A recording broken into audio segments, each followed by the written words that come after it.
দর্শক স্বাগত জানাচ্ছি ডেইলি সানের বিশেষ সাক্ষাৎকার অনুষ্ঠানে। আজ আমাদের সাথে যুক্ত আছেন ব্যবসায়িক জগতের আইকন, উদ্ভাবক, অগ্রগামী ব্যক্তিত্ব, যিনি স্বাস্থ্য প্রযুক্তি জগতের এক দিগন্ত উন্মোচন করেছেন।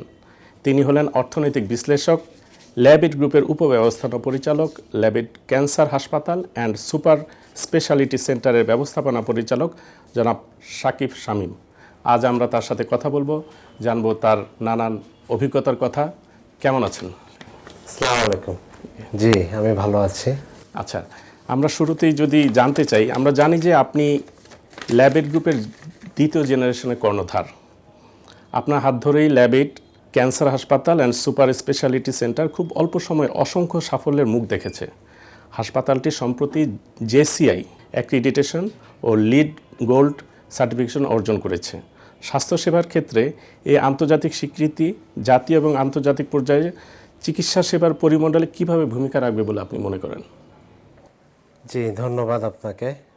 আসলে ল্যাবিট cancer hospital and super speciality centre গত 4 থেকে 4.5 বছর ধরে আমরা ট্রিটমেন্ট করে আসছি। ক্যান্সার এবং ক্যান্সার রিলেটেড স্পেশালিটিসগুলোকে আমরা সাপোর্ট করছি। তা আসলে আমাদের ক্যান্সার হসপিটালের জয়েন্ট কমিশন ইন্টারন্যাশনাল, এটি বিশ্বের সবচেয়ে কঠিন একটি অ্যাক্রেডিটেশন, যেটা সাধারণত আমেরিকার বাইরে হসপিটালগুলোকে আমেরিকার হসপিটালের মানদণ্ড হিসেবে কম্পেয়ার করা হয়। তো সেক্ষেত্রে আমি বলবো যে আমাদের হসপিটাল আমেরিকান স্ট্যান্ডার্ড বজায় রাখছে দেখেই আমরা স্বাস্থ্যসেবাটা আমরা দিতে পারছি এবং আমরা আজকে জেসিআই অ্যাক্রেডিটেড স্বীকৃতিটা অর্জন করেছি। আজকে আপনার এই অবস্থানে পৌঁছানোর পিছনে অনুপ্রেরণা এবং মূল চালিকা শক্তি কী? তো আমার আসলে ব্যবসার অনুপ্রেরণা এবং হাসপাতাল চালু করার পিছনে আমার বাবাকে আমি সবসময় অনুসরণ করি এবং তার আইডিওলজি ফিলোসফিতে আজকে আমাদের ল্যাবিট গ্রুপ।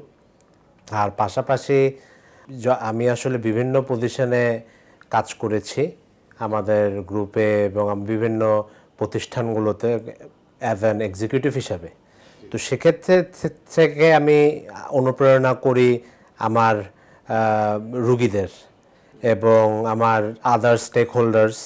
এবং আসলে বাংলাদেশের সার্বিক পরিস্থিতিতে আমার মনে হয় যে এই দেশটা আসলে সম্ভাবনার দেশ এবং এই দেশে অনেক কিছু করার সুযোগ আছে এবং অনেক কাজ করার স্কোপ আছে। যে সেক্ষেত্রে আমি বলবো যে স্বাস্থ্যসেবা এটা একটা অনেক বড় একটা সেক্টর, যেখানে অনেক কর্মসংস্থান করা সম্ভব এবং অনেক ডেভেলপমেন্ট করা সম্ভব। একজন দূরদর্শী ব্যবসায়ী উদ্ভাবক হিসেবে সমাজে কী ধরনের পরিবর্তন দেখতে চান? আমরা সমাজে পরিবর্তনটা দেখতে চাই যে এটা একটা ক্রাইম ফ্রি সিটি বা কান্ট্রি হবে। এখানে ব্যবসায়ীরা ব্যবসা করতে পারবে, একটা সামঞ্জস্যতা থাকবে সব কিছুর।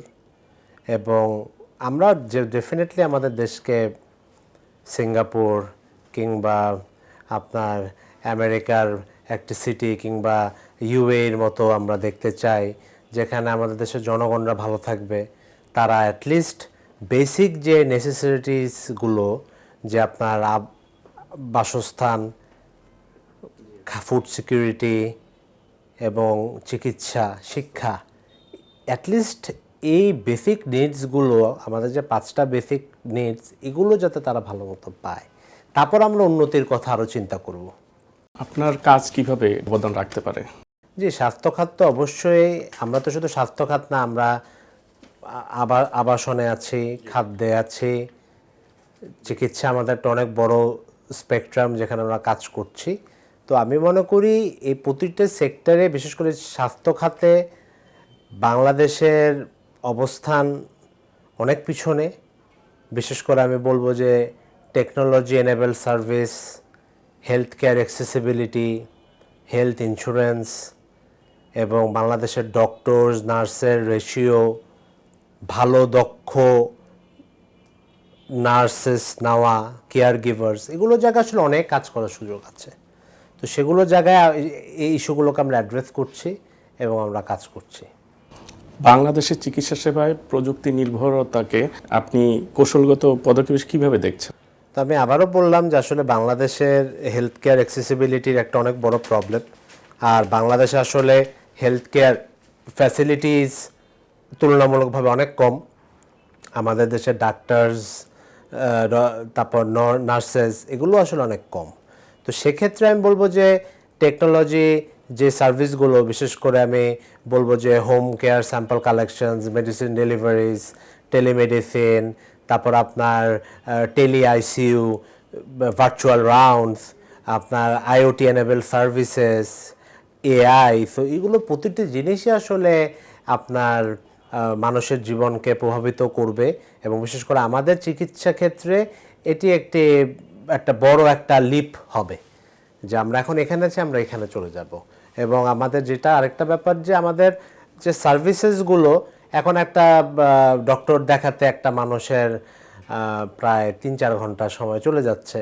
আপনি ট্রাফিক সিচুয়েশন প্রথমে দেখতে হবে, আসবে হসপিটালসে ডক্টরসের অ্যাভেলেবিলিটি, তারপর ডক্টরসদের আসা, আপনার সব কিছু মিলিয়ে আসলে অনেক সময় চলে যায়। এবং আসলে প্রসেসটা আসলে অনেক হেকটিক। তো সেক্ষেত্রে আমি বলি যে শুধু ডক্টরের ক্ষেত্রে না, কোনো সেকেন্ড অপিনিয়ন, সব কিছুর ক্ষেত্রে আমি বলবো যে টেকনোলজিটা অনেক বড় ভূমিকা পালন করবে। ল্যাবেডের এআই ফার্স্ট দৃষ্টিভঙ্গি বাংলাদেশের প্রচলিত স্বাস্থ্যসেবা মান উন্নয়নে কীভাবে ভূমিকা পালন করতে পারে? জি, আসলে ল্যাবেড এআই বা ল্যাবেড আর্টিফিশিয়াল ইন্টেলিজেন্স, এটা আমাদের একটা সেপারেট কোম্পানি, এবং এটা আমাদের একটা এআই প্ল্যাটফর্ম, যেখানে আসলে আমরা মাল্টি সার্ভিসেসগুলো দিয়ে থাকি। বিশেষ করে হচ্ছে আমাদের দুটো প্রোডাক্ট এখন, একটা লুনা, যেটা হচ্ছে জেনারেলাইজড এআই চ্যাটবট, যেটা আপনার একটা নার্স হিসাবে কাজ করবে, সে ডক্টরস হিসাবে কাজ করবে, সে একজন টেলিসেলস কাস্টমার রিপ্রেজেন্টেটিভ এজেন্ট হিসাবে কাজ করবে, আপনার ব্যাংকের সার্ভিসও দিতে পারবে। আর আরেকটি হচ্ছে ল্যাবেড জিপিটি, যেটা আসলে আমাদের ডক্টরসকে সেকেন্ড অপিনিয়ন এবং পেশেন্টদের সেকেন্ড অপিনিয়ন রিপোর্টের, আপনার সার্ভিসেস, আপনার কোনো একটা টিউমার ডিটেকশন, এগুলো ক্ষেত্রে এই সার্ভিসগুলো কাজ করবে। এবং আমরা পাইলট আকারে অলরেডি আমরা আমাদের সার্ভিসগুলো চালু করি। এই ক্ষেত্রে কতটা এই ক্ষেত্রে আমি বলবো যে আমাদের সাকসেস রেট এখন 85%। আসলে এআই এটা অনেক বড় একটা ট্রান্সফরমেশন, বা একটা অনেক বড় একটা নেক্সট লেভেলে আমাদের এখানে নিয়ে যাবে, বিশেষ করে হেলথ কেয়ার সার্ভিসে। কারণ আমি আবারও বলি যে সব জায়গায় আসলে আমাদের অ্যাক্সেসিবিলিটিটা অনেক কম, আমাদের ট্রিটমেন্টের ফ্যাসিলিটিসও কম, এটা ওয়ার্ল্ড ওয়াইডই বলবো। আমাদের স্কিলড ম্যান পাওয়ারও শর্টেজ। তো সেক্ষেত্রে এবং ডক্টরসদের মোট কথা অনেক কাজ ইজি করে ফেলবে। এবং আমি বলবো যে 5-6 বছর পর রেডিওলজিস্টদের আমাদের বাংলাদেশ বা অন্যান্য ওয়ার্ল্ডে যে একটা প্রবলেম, সেক্ষেত্রে এটা অনেকাংশে এআই প্রবলেমগুলো সলভ করবে। বাংলাদেশে হেলথ ইন্স্যুরেন্সের প্রতি একটা অনীহা আছে, তো আপনি কি মনে করেন যে এই হেলথ ইন্স্যুরেন্সের অনীহা কেন, আর এটা প্রয়োজনীয়তা কতটুকু? যে হেলথ ইন্স্যুরেন্স তো একটা ইউনিভার্সাল হেলথ কেয়ার কাভারেজের আওতায় পড়ে, যেখানে আসলে প্রত্যেকটা মানুষেরই ম্যান্ডেটরি করা উচিত হেলথ ইন্স্যুরেন্স। বাট বাংলাদেশের পরিস্থিতিটা একটু ভিন্ন কারণ হচ্ছে যে প্রথমত ইন্স্যুরেন্স কোম্পানিজদের পলিসিসগুলো খুব জটিল, এবং তাদের আসলে ক্লেম সেটেলমেন্ট করার যে মেন্টালিটি, এটা আসলে নাই, এবং এটা আসলে খুবই কম আসলে তারা। এবং হেলথ ইন্স্যুরেন্সে যেটা হয় যে আপনার লাইফ ইন্স্যুরেন্স বা লাইফ অ্যানুইটি যে পলিসিগুলো থাকে, সেগুলো থেকে হেলথ ইন্স্যুরেন্সের ক্লেম রেটটা বেশি, কিন্তু এটা ফিজিবল হবে কিভাবে কাজ করতে পারে। তো সেক্ষেত্রে অবশ্যই যেটা দরকার সেটা হচ্ছে যে ট্রান্সপারেন্সি দরকার। এখানে আসলে 3টা স্টেক হোল্ডার্সদেরকে থাকতে হবে, government, insurance provider, health care providers. এটা একটি সমন্বয় চেষ্টা, এবং তখনই আপনার আগে ইকোসিস্টেমটা তৈরি করতে হবে, তারপর আপনি সাধারণ জনগণকে আপনি আপনি এনফোর্স করতে পারেন যে আপনি ইন্স্যুরেন্সটা নিতে হবে, বা ম্যান্ডেটরি করতে পারেন। আদারওয়াইজ আপনি এটা করতে পারেন না। প্রাইভেট হাসপাতালগুলোতে ক্যাশলেস ইন্স্যুরেন্স কতটুকু জরুরি? তো ক্যাশলেস সেটেলমেন্ট আমাদের এখানেও কিছু হয়, আমাদের এখানেও করছে কয়েকটা ইন্স্যুরেন্স কোম্পানি, বাট এটা খুব ম্যাসিভ স্কেলে হচ্ছে না। আর এখানে এটা করলে তো খুবই ভালো হয়, কারণ আপনার একটা পেশেন্ট যখন ইনশিওর থাকবে, তার যখন একটা অনেক বড় একটা সার্জারি হবে, যেমন আপনার ওরাল ক্যান্সার কিংবা আপনার কোনো একটা গ্যাস্ট্রো বড় সার্জারি, হুইপেলস, তো বিলটা আসলে অনেক বেশি আসে। তো সে যখন ইনশিওর থাকে তখন আসলে যেটা হয় যে সেটেলমেন্টগুলো তাদের বিল নিয়ে খুব বেশি একটা টেনশন করতে হয় না। এবং এটা একটা ভালো বিশাল বড় উদ্যোগ হবে যদি অন্যান্য ইন্স্যুরেন্স কোম্পানিগুলো এগিয়ে আসে। ল্যাবেট গ্রুপের কর্ণধার হিসেবে বাংলাদেশের স্বাস্থ্যখাত ও সামগ্রিক ব্যবসায়িক পরিবেশকে আপনি 20 বছরে কোথায় দেখতে চান? তো আমি আসলে আমাদের ব্যবসায়িক পরিবেশ বা আমাদের যে ওভারঅল যে এখন কান্ট্রির সিচুয়েশন, ডেফিনেটলি আমরা দেখতে চাই যে আমাদের এখানে আমরা নিজেদেরকে স্বয়ংসম্পূর্ণ করা, খাদ্যে, আমাদের চিকিৎসায় আমাদের স্বয়ংসম্পূর্ণ থাকা, আমাদের রপ্তানি বহুমুখীকরণ করা, এবং আসলে আমাদের জনগণরা আসলে যাতে আপনার সব কিছুর সহনীয় পর্যায়ে পায়, এটাই আমি আসলে দেখতে চাই। এবং আসলে উন্নয়নগুলো যে বড় বড় আমাদের মেগা প্রজেক্টগুলো প্ল্যান করা হচ্ছে, এগুলোর সঠিকভাবে বাস্তবায়ন করা এবং ব্যবহার করা। আপনার নেতৃত্ব এখানে কিভাবে সহায়ক হতে পারে? তো অবশ্যই আমরা যেহেতু স্পেসিফিক কিছু সেক্টর, হেলথ, আপনার টেকনোলজি, তারপর রিয়েল এস্টেট, বিভিন্ন সেক্টরই, বাট আমি যদি বলি হেলথ, এডুকেশন, টেকনোলজি, এগুলো নিয়ে আমরা খুব কাজ করছি। তো সেক্ষেত্রে আমি বলবো যে আমাদের ভূমিকা এখানে অনেক বেশি। আমাদেরকে যদি পলিসি সাপোর্ট করা হয়, আমরা 64টা জেলায় হসপিটাল করা আমাদের সামর্থ্য আছে, আমরা পারবো করতে। এবং আমরা ওই পরিমাণের man power, technical skill, expertise, এগুলোর জন্য যে আমাদের এডুকেশনাল ফ্যাসিলিটিস, টেকনিক্যাল কোলাবোরেশন, এই কাজগুলো আমরা করতে পারবো। এবং আমরা নেশন বিল্ডিংয়ে ল্যাবেট অলরেডি গত 40 বছর ধরে কাজ করছে, নেক্সট 20 বছরও আমরা করতে পারবো ইনশাল্লাহ। সম্প্রতি আপনি ব্যবসায়ীদের মাদার সংগঠন এফবিসিসি নির্বাচন করছেন এবং আপনি স্বাস্থ্য খাত থেকে প্রথম ব্যক্তি যিনি এই নির্বাচনে অংশগ্রহণ করছেন। কেন এই সিদ্ধান্ত নিলেন? এফবিসিসিআই বাংলাদেশের ব্যবসায়িক অ্যাপেক্স বডি। তো আমি গত 1.5 বছর 2 বছর ধরে কাজ করছি এফবিসিসিআই। তো আমি দেখলাম যে আসলে এখানে অনেক গ্যাপ। এখানে শুধু আসলে হেলথ কেয়ার সার্ভিস তো না, এখানে আপনার হেলথ কেয়ার ডিভাইস ম্যানুফ্যাকচারিং এবং অনেক পলিসির অভাব, যেটা আসলে আমি ফিল করলাম যে হেলথ কেয়ার সেক্টরটা বাংলাদেশে একটা অনেক বড় কন্ট্রিবিউশন করছে এবং এটা আরও বড় কন্ট্রিবিউশন করা সম্ভব।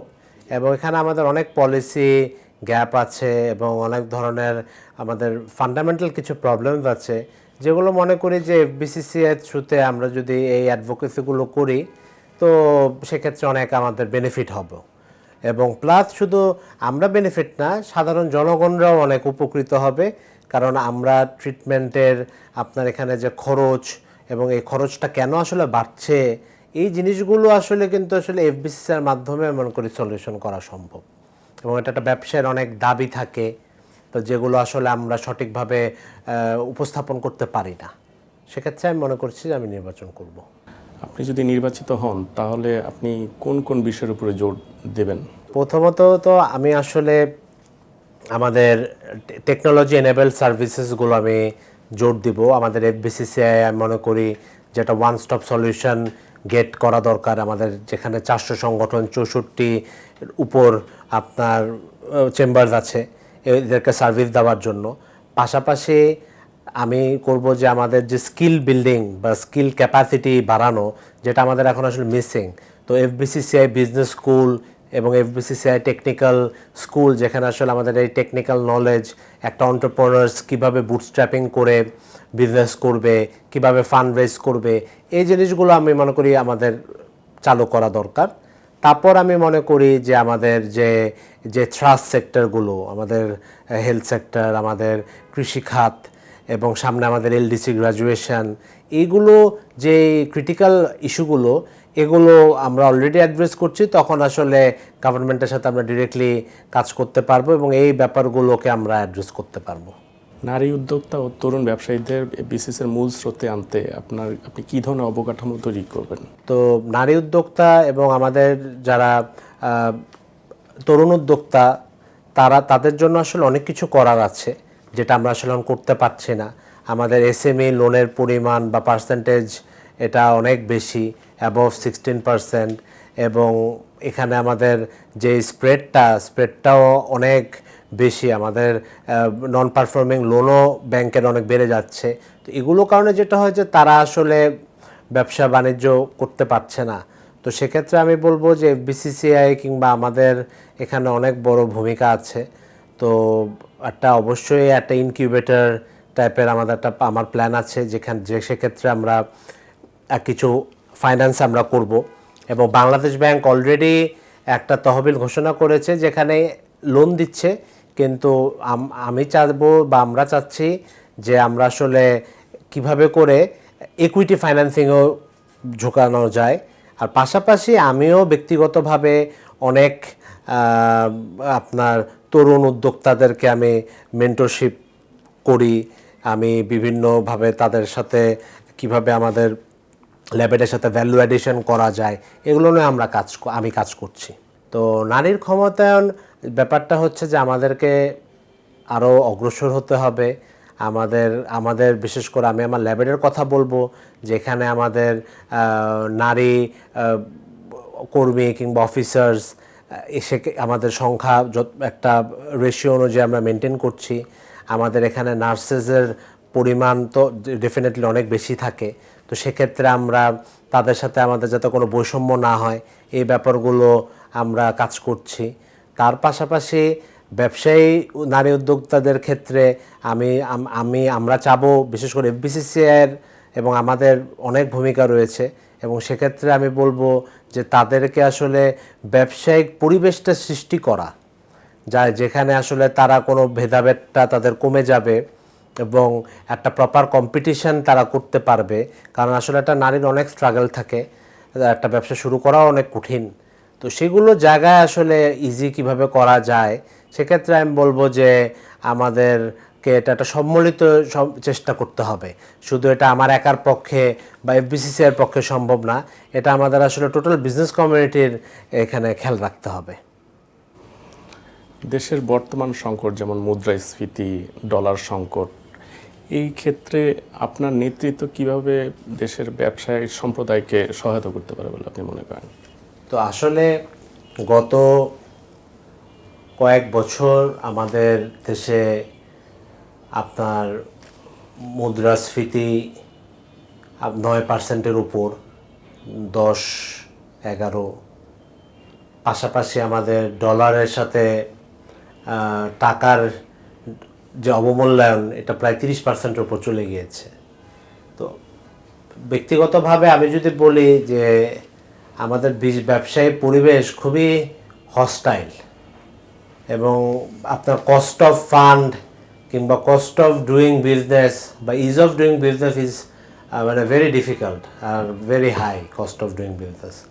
সো সেইগুলো জায়গার থেকে আমাদের ভূমিকা হচ্ছে যে আমাদের নিজেদের ব্যবসা বাণিজ্য ঠিক রাখতে হবে এবং ব্যবসায়িক পরিবেশটাও কীভাবে আমরা ঠিক করতে পারবো। তো সেক্ষেত্রে আসলে গভর্নমেন্টের যে ফিসকাল পলিসি এবং মনিটারি পলিসি যে দুটো ব্যাপার থাকে, এই সমস্ত জায়গায় আমি মনে করি যে ব্যবসায়ীদেরকে ইনক্লুড করতে হবে, এবং অযৌক্তিক কিছু ব্যাপার মাঝে মধ্যে আমাদের ফেস করতে হয়। আমাদেরকে আসলে কিছু জায়গায় ধরেন ব্রাইবারি একটা ব্যাপার চলে আসে, যেখানে আমাদের আসলে বিজনেসটা করতে অনেক কষ্ট হয়। একটা ট্রেড লাইসেন্স করতে আমাদের 2 সপ্তাহ 3 সপ্তাহ বেশি চলে যায় সেক্টর ওয়াইজ। যেমন আমি একটা বলি যে সিস্টেমের কথা বলছেন, গভর্নমেন্ট সিস্টেম পলিসি, এই পলিসিগুলো আপনার ঠিক করতে হবে। সেক্ষেত্রে আমরা অ্যাডভোকেসি করছি, আমরা কাজ করছি, এর বেশি আমরা কিছু করতে পারবো না। এটা আমার কথা আমি সরকারের কাছে আমি বলছি, এবং এফবিসিসিআই এই কাজটাই করবে। তো এর বেশি, কারণ আমি আপনার গভর্নমেন্ট না, বাট গভর্নমেন্টকে কিভাবে কাজ করানো যাইতে পারে বা আমরা কিভাবে এটা ফাংশনালিটি বাড়াবে সেটা আমি বলতে পারবো। তো সেক্ষেত্রে আমি বলি যে এইগুলো না করলে আসলে হবে না। বাট তারপরেও আমরা পোর্ট নিয়ে অনেক কাজ করেছি। আমাদের গভর্নর স্যার বলেছে যে এবার আপনার মুদ্রানীতিতে আপনার কোনো পরিবর্তন আনবে না। যাতে পরবর্তীতে ইন্টারেস্ট কমবে। তো এই অ্যাডভোকেসি এবং এই বিভিন্ন জায়গায় যাওয়া, কাজ করা, এই কাজগুলো আমি করছি এবং আমি মনে করি যে সামনের দিকেও আমরা করে যাব এবং আমরা আরও করব। বাংলাদেশের সাধারণ মানুষের চিকিৎসা ক্ষেত্রে সবসময় তাদের খরচের একটা বিষয় সবসময় আমরা শুনি বা দেখি যে চিকিৎসার অভাবে তারা চিকিৎসা করাতে পারছে না। তো আপনি কি মনে করেন বাংলাদেশের চিকিৎসা সেবাটাকে সাধারণ মানুষের হাতের নাগালে নিতে গেলে কি করার প্রয়োজন? বাংলাদেশের চিকিৎসা সেবা যে রোবাস্ট এবং আমরা যে পারি সেটা প্রমাণ কোভিড। কারণ কোভিডের টাইমটায় আসলে কেউ বাংলাদেশের বাইরে যেতে পারেনি এবং অনেক পৃথিবীর উন্নত দেশ, ইটালি বলেন, আপনার আমেরিকা বলেন, তারা মানে স্টেবল থাকতে পারে নাই।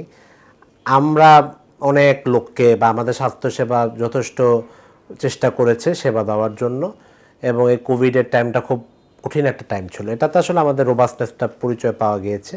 আর খরচের কথা যেটা, সেটা আসলে ভ্যারি করছে যে স্পেসিফিক ট্রিটমেন্টগুলো, যেমন আপনি যদি বাইপাস সরকারি হাসপাতালগুলোতে সবসময় ভিড় লেগে থাকে, এটার একটাই কারণ ওইখানে তো আসলে খরচ কম, প্লাস আমি বলবো যে আসলে কিন্তু আপনি যদি স্ট্যাটিস্টিক্স দেখেন 65% beds are occupied by the private sectors.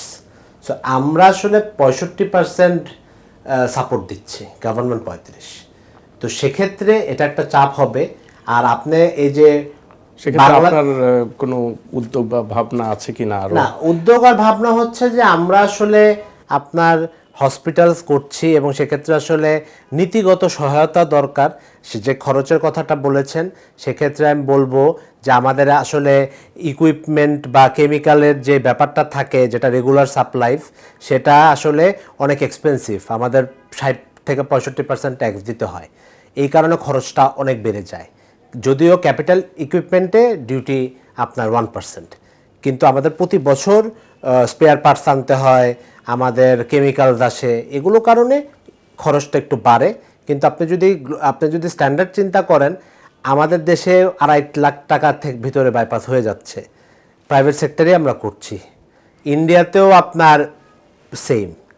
তো আর কোয়ালিটির ক্ষেত্রে আমি বলবো যে অ্যাক্রেডিটেশনে যেতে হবে হসপিটালসগুলোয় এবং গভর্নমেন্টকে আরও ভিজিলেন্সিটা বাড়াতে হবে, ন্যাশনাল কোয়ালিটি প্রোগ্রাম চালু করতে হবে, আপনার টিয়ার 1, টিয়ার 2, টিয়ার 3 করে আপনার হসপিটালসের ক্যাটাগরি ওয়াইজ ভাগ করে দিতে হবে। এগুলো করেন, চিকিৎসা মান ভালো হবে আর আরও ভালো হবে এবং ট্রেনিংটা আপনার জোরদার করতে হবে। সেক্ষেত্রে augmented reality, VR, mixed reality, এই ধরনের টেকনোলজি আনতে হবে এবং আমাদের হেলথ কেয়ার ফ্যাসিলিটিসগুলো আরও উন্মুক্ত করতে হবে। তাইলে আমি মনে করি যে আমাদের দেশে আরও ডক্টরস, নার্স, এই কোয়ালিটিটা বাড়ানোও সম্ভব, প্লাস পরিমাণও বাড়াতে পারবো। আমি বলবো যে অবশ্যই আমাদের একটা সেগমেন্টের ডক্টরস আছে যারা পৃথিবীর যে কোনো ডক্টরের সাথে কম্পিট করতে পারবে, কিন্তু আপনি ইন জেনারেলাইজ যদি বলেন, সেক্ষেত্রে আমাদের ডক্টরসদের এখানে কাজের যে স্পেকট্রামটা, এটা অনেক কম। তখন আবার সে চলে আসতেছে হেলথ কেয়ার ফ্যাসিলিটিস, এগুলো নাই। এগুলো অনেক আমাদের যে পরিমাণে দরকার থাকা সেই পরিমাণের নাই। প্লাস আমাদের যে মেডিকেল কলেজগুলো হচ্ছে, এগুলো আপনার আরও সক্ষমতা বাড়াতে হবে। তো সেক্ষেত্রে আমি আবারও বলছি যে আমাদের নীতিগত সহায়তা লাগবে। আপনি যদি নীতিগত সহায়তা সরকার আমাদেরকে না করে, আমরা আসলে দক্ষতা বাড়াতে পারবো না। কারণ সেক্ষেত্রে আপনার ইঞ্জিনিয়ার্সদের কথাও তখন আপনার বলতে হবে, আপনার টেকনিশিয়ানদের কথাও বলতে হবে, আপনার সবার কথাই বলতে হবে। আপনি গ্লোবাল স্কিলড মাইগ্রেশন যদি দেখেন, আমরা শুধু কিছু অবশ্যই আপনি ক্লিনার্স ছাড়া আমরা আর কিছু দিতে পারি না, অথচ ইন্ডিয়ানসরা দেখেন আইটি থেকে শুরু করে আপনার নার্স, ডক্টর, সব কিছুতে তারা আগানো। সেটা কেন? সেটা গভর্নমেন্টের অনেক সহায়তা আছে এবং গভর্নমেন্ট তাদেরকে পেট্রোনাইজ করছে এবং ন্যাশনাল কারিকুলাম, আমাদের এডুকেশনাল কারিকুলাম, এগুলো সব কিছু একটা স্ট্যান্ডার্ড মেনটেন করছে, যে ক্ষেত্রে সেখানে আমরা ব্যর্থ হচ্ছি। এই জায়গাগুলো অ্যাড্রেস করতে হবে, করলে আমি মনে করি অনেকাংশে আমরা ভালো করতে পারবো। আমরা একেবারে আলোচনা শেষ পর্যায়ে চলে এসেছি। আপনাকে অসংখ্য ধন্যবাদ। আপনার সাথে আলোচনা করে আমরা অনেক গুরুত্বপূর্ণ বিষয় জানতে পারলাম। জি, আপনাকেও ধন্যবাদ আমাকে কথা বলা এবং এরকম একটি বিশেষ অনুষ্ঠানে আমন্ত্রণ করার জন্য। প্রিয় দর্শক, কথা হচ্ছিল জনাব সাকিব শামীমের সাথে। তার যে ভাবনা তা বাংলাদেশকে আগামী দিনে আরও আধুনিক, আরও দক্ষ, আরও মানবিক পথে এগিয়ে নিতে পারে। এতক্ষণ সাথে থাকার জন্য ধন্যবাদ। আগামী পর্ব দেখার আমন্ত্রণ জানিয়ে শেষ করছি আজকের অনুষ্ঠান।